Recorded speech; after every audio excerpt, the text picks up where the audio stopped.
Et si un sommet à Bamako pouvait faire flamber votre facture d'essence à Paris, bouleverser le prix de votre baguette à Marseille, ou même ébranler le cours du dollar et de l'euro à Wall Street ou Francfort?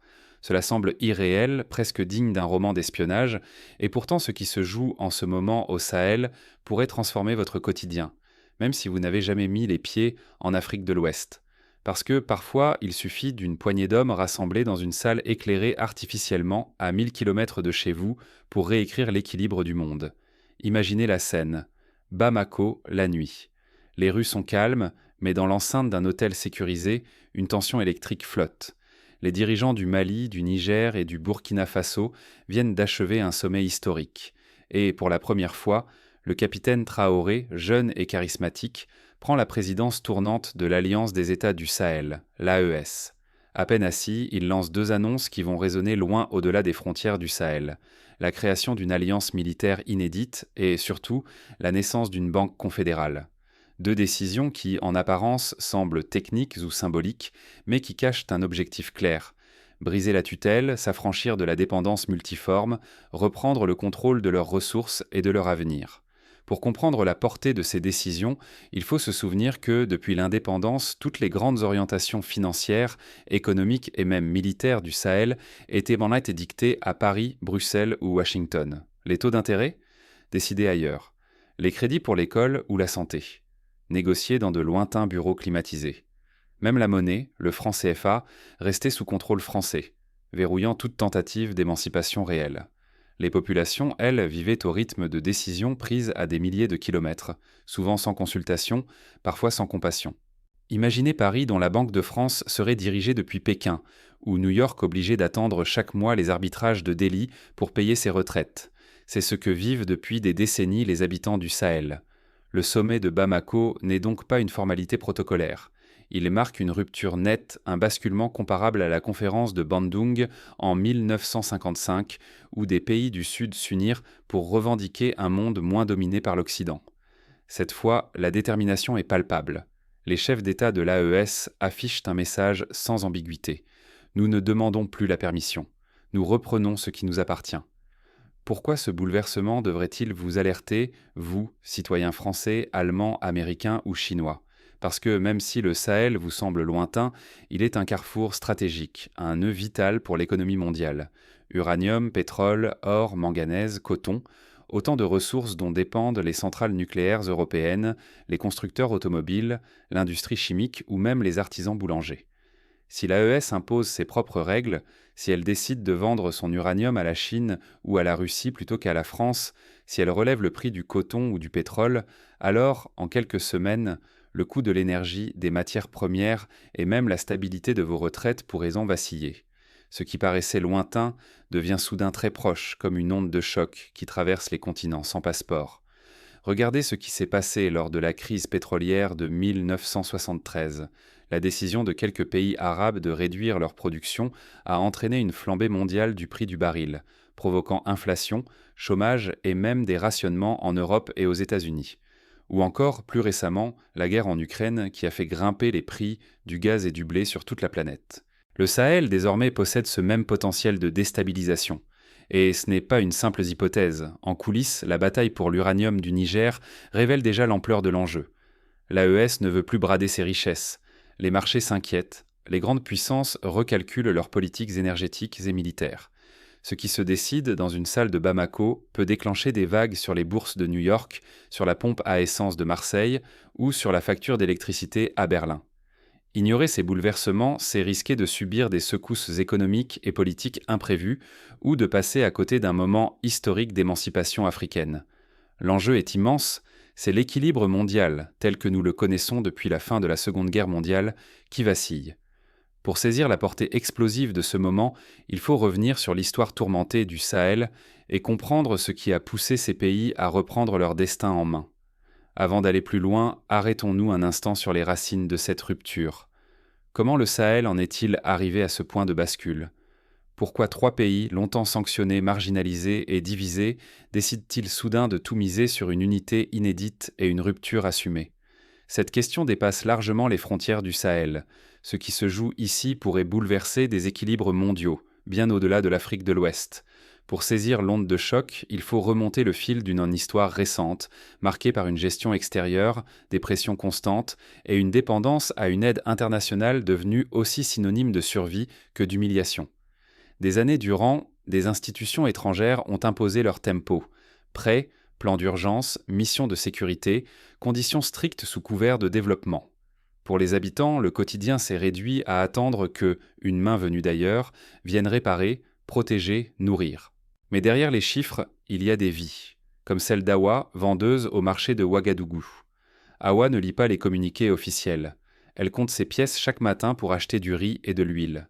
Les prix flambent sans prévenir, les rues se vident dès la nuit tombée, la peur s'installe. Son cousin a fui le village après qu'une attaque a bloqué la route du bus. Son fils n'a plus d'école. Pour elle, la dépendance étrangère n'est pas une abstraction, c'est la crainte sourde de ne plus pouvoir nourrir ses enfants demain. Dans ce climat d'impuissance, les discours de souveraineté semblaient lointains, presque irréels. Mais une nouvelle génération de dirigeants avance avec une ligne claire. Lorsque le capitaine Traoré ou le colonel Goïta déclarent « Nous ne demandons pas la liberté, nous la construisons », c'est un renversement. Fini les prières vers les bailleurs de fonds. Fini l'attente de permission venue de Paris, Washington ou Bruxelles. Ce tournant parfois brutal n'est pas qu'une posture. Les chefs de l'AES jouent leur avenir sur la table. Pour la première fois, ils affirment que l'avenir ne se décide plus dans les salons climatisés des institutions internationales, mais dans les rues de Bamako, Niamey ou Ouagadougou, face à leur peuple. Le pari est immense, prouver qu'on peut se relever seul, sans attendre qu'on leur accorde stabilité ou croissance. Mais ce pari a un prix, qui pèse d'abord sur les populations locales. Si l'AES échoue, ce ne sont pas les chefs qui souffriront les premiers. Ce seront des millions de familles comme celle d'Awa. Les risques sont réels, appauvrissement, insécurité, perte d'espoir. L'enjeu est vital, pas seulement symbolique. C'est à Bamako, lors de la dernière conférence, que cette volonté d'émancipation a pris une nouvelle ampleur. Les mots d'ordre ne se limitent plus à la fierté ou à l'indépendance, mais deviennent une stratégie systémique sur l'essentiel, l'argent, la nourriture, les frontières. Derrière chaque déclaration se trame une refondation, reprendre le contrôle du territoire, des ressources et, au fond, du destin même du Sahel. Ce bouleversement ne concerne pas seulement l'Afrique. Il menace de déstabiliser les marchés mondiaux et les habitudes occidentales. Mais que signifie concrètement la création d'une banque confédérale dans un tel contexte ? Et si la souveraineté, ce n'était pas qu'une idée, mais une mécanique, où la banque devient levier, la nourriture, bouclier et l'uranium, enjeu vital, l'AES ne se contente plus de proclamer son indépendance. Elle construit ses propres outils, secteur après secteur, pour la rendre réelle. Premier pilier, la Banque confédérale. Plus qu'un symbole, une arme stratégique. Pendant des décennies, le crédit, les taux, les grands financements venaient de Paris, Francfort, Washington. Désormais, l'AES veut que les décisions partent de Bamako, Niamey, Ouagadougou. Cela veut dire choisir à qui prêter, à quoi investir, et surtout rompre le cercle où chaque prêt étranger impose sa loi. Ce virage n'est pas qu'affaire de chiffres. Il touche l'assiette de millions de familles. L'autosuffisance alimentaire redevient vitale. Quand le Sahel importe jusqu'à 90% de son riz et de son blé, chaque sanction, chaque hausse mondiale devient une épée au-dessus des plus fragiles. La riposte AES, investir dans l'agriculture locale, mutualiser les stocks, sécuriser les routes. Objectif, qu'aucun embargo ne transforme la faim en arme. Sur ces bases, l'intégration s'accélère. Passeport AES, carte biométrique commune, chaîne télé régionale. Autant de briques pour bâtir un bloc soudé, difficile à diviser ou sanctionner. L'idée, couper court aux déstabilisations, forger un sentiment d'appartenance, donner à chacun la sécurité d'une frontière commune. Ici, bouger, travailler, s'informer ne dépend plus d'un État isolé, mais d'une force collective. Mais le point de rupture, c'est la ressource. L'uranium nigérien devient le vrai champ de bataille. Face à la France d'Orano, l'AES ne se bat plus seulement devant les tribunaux. Qui contrôle l'uranium contrôle une part de l'énergie européenne et l'équilibre géopolitique mondial. Pour Niamey, défendre ce minerai, c'est défendre sa souveraineté énergétique. Pour Paris, perdre l'accès, c'est risquer la crise électrique. Les deux camps avancent leurs pions. Procès, menaces, renégociations. Mais l'enjeu dépasse les contrats. Il touche à la sécurité, à la diplomatie, à l'avenir même du modèle occidental. Tout se tient. Si l'AES contrôle sa finance, nourrit son peuple, protège ses ressources, la souveraineté deviendra réalité. Sinon, la dépendance perdurera et les promesses de liberté s'effondreront. Mais si la mécanique AES s'enclenche, l'onde de choc ira bien au-delà du Sahel, jusque dans vos factures d'électricité ou vos marchés boursiers. Mais derrière cette mécanique, il y a des hommes, des risques, des résistances. Car chaque avancée de l'AES ravive la peur des puissances étrangères et la pression sur ses dirigeants. Jusqu'où les anciennes puissances iront-elles pour garder la mainmise sur l'uranium du Niger et verrouiller le coffre-fort africain? La question n'est plus théorique. Désormais, la guerre d'influence se joue loin des projecteurs, dans les coulisses des tribunaux d'arbitrage et sur les places financières mondiales. Prenons le bras de fer entre Orano, le géant du nucléaire français, et l'État nigérien. Après la nationalisation, Niamey a repris le contrôle de ses mines d'uranium, rompant brutalement avec plus de 50 ans de contrats léonins. Orano crie à la confiscation, menace d'arbitrage international et tente de bloquer les exportations, arguant de l'illégalité des nouveaux accords. Le Niger affirme son droit souverain et se tourne vers de nouveaux partenaires hors du précaré francophone. Derrière ces batailles juridiques se cache un enjeu colossal. L'uranium nigérien alimente non seulement les centrales européennes, mais aussi la stabilité énergétique de Paris à Berlin. Priver ses capitales du précieux minerai, c'est risquer une envolée des prix et tester la résistance des réseaux électriques du continent. Chaque tonne immobilisée à Arlit fait trembler les marchés, de Londres à Francfort. Mais la partie ne se limite pas à la France et au Niger. Si l'Alliance des États du Sahel poursuit sa rupture, elle pourrait ouvrir ses ressources à la Russie, la Chine, la Turquie ou l'Iran. Chacun avance ses pions, prêt à investir, protéger et sécuriser le corridor stratégique du Sahara. À mesure que les alliances se recomposent, la rivalité s'internationalise, transformant un différend minier en test grandeur nature pour l'ordre mondial. Pour les marchés, chaque blocage ou annonce fait grimper l'incertitude. Le prix de l'uranium s'envole, les investisseurs spéculent et les gouvernements occidentaux s'inquiètent de voir leur sécurité énergétique dépendre d'un trio sahélien devenu imprévisible. Cette volatilité a des répercussions en cascade, hausse du coût de l'électricité, inquiétude sur les retraites, tension sur la dette publique. La moindre étincelle déclenche un effet papillon que personne n'anticipait il y a 12 mois. Le pari de l'AES est à double tranchant. Une victoire ouvrirait la voie à une nouvelle ère d'émancipation africaine, où les ressources du sous-sol financent écoles et hôpitaux, et non plus les métropoles étrangères. Un échec, au contraire, risquerait d'entraîner des pénuries, des pertes économiques massives et peut-être des interventions extérieures prêtes à tout pour défendre leurs intérêts. Pour les populations du Sahel, l'espoir se mêle à la crainte. L'AES saura-t-elle transformer l'essai sans perdre l'adhésion populaire ni risquer l'effondrement? Les dirigeants, désormais sous le feu des projecteurs, doivent trop trancher, préserver la stabilité du quotidien ou poursuivre la rupture, quitte à provoquer la tempête. À ce carrefour, chaque choix fait à Bamako ou Niamey résonne dans le monde entier, redessinant le puzzle énergétique et politique. Un faux pas et c'est tout un équilibre qui menace de s'écrouler. Mais pour comprendre comment on en est arrivé là, il faut revenir à la genèse de ce basculement. Quels événements ont précipité cette rupture entre l'AES et ses anciens alliés? La souveraineté ne se proclame pas, elle se construit chaque jour, sous la pression du réel. Pour l'Alliance des États du Sahel, le défi commence après les promesses. Il faut rendre l'indépendance vivante, concrète et visible dans l'existence de chaque citoyen. La création d'une banque confédérale et les ambitions de sécurité alimentaire sont des pas décisifs, mais ils ne suffisent pas. Pour que la souveraineté devienne durable, l'AES doit investir massivement dans 3 domaines: l'énergie, la technologie et l'éducation. Sans maîtrise de l'électricité, aucune industrie ne pourra naître. Sans réseau numérique fiable, le commerce moderne restera hors de portée. Sans écoles ouvertes et équipées, la jeunesse du Sahel ne pourra pas bâtir son avenir.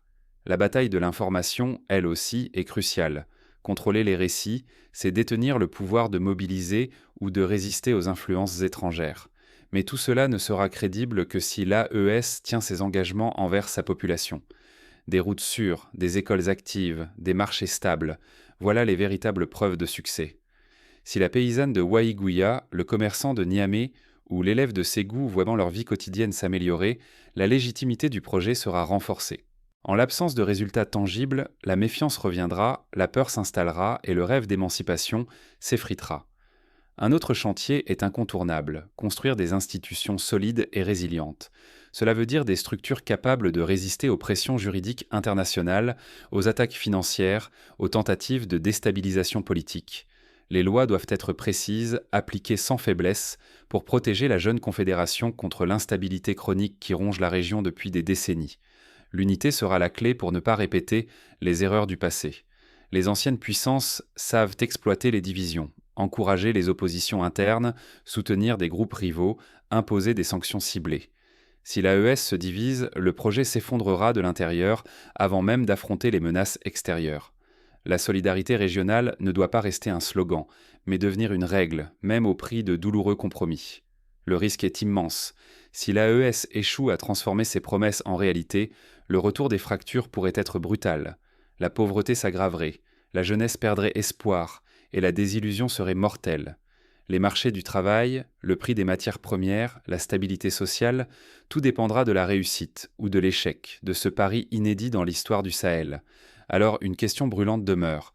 Quelle action concrète, visible et rapide l'AES doit-elle réussir en premier pour inverser la peur et faire basculer le destin de la région?